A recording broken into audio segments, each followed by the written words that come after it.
is Father Adam, and our saint of the week is Saint Mary MacKillop, and sometimes also known as Saint Mary of the Cross. And one of the important things, unique features about her is that she is Australia's first canonized saint, and perhaps maybe Australia, so far at this moment, only canonized saint at this point. She was born in 1842, born to Scottish parents who migrated to Australia, and she's one out of 8 children, and she grew up in a very deeply religious household. As a matter of fact, her dad studied for the priesthood and eventually left right before his ordination, dropping out and then, of course, having 8 kids. She grew up in a very deeply religious household, though very, very poor.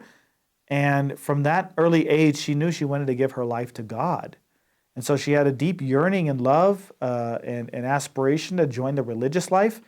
And at that time, she couldn't find one that was really of her liking until she met a Father Julian Woods, who she became very close with. And together, they both founded a religious order, the Sisters of St. Joseph of the Sacred Heart of Jesus, sometimes known as the Josephites. And they collaborated together, and they both really worked on the need of education of the rural poor in Australia. So all types of backgrounds, especially among the Aboriginals, they would minister to them in order to educate them and give them good education in the faith.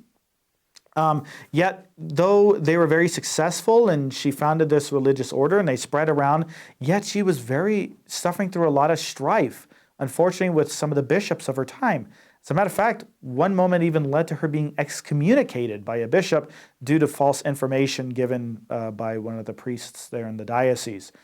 Thankfully, her excommunication was soon lifted, though she suffered much from it, yet she bore it with great patience and sanctity.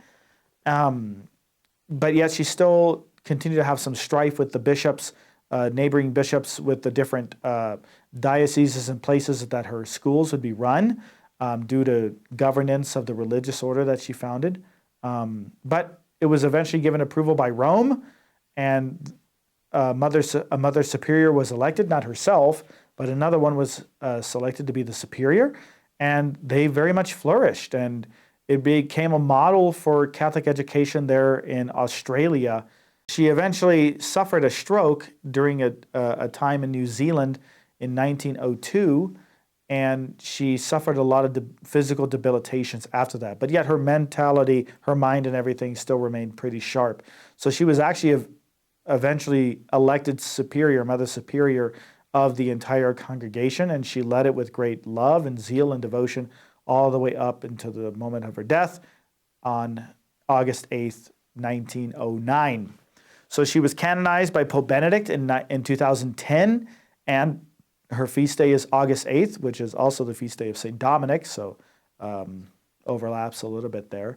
But she's a great model of sanctity, especially among the Australian people who hold her in such regard, even in a national identity. She was commemorated in some commemorative coins and other types of celebrations that they have there in Australia. So even there among just the simple, you could say, secular aspects of Australian life, she is very highly regarded as a great model of their society.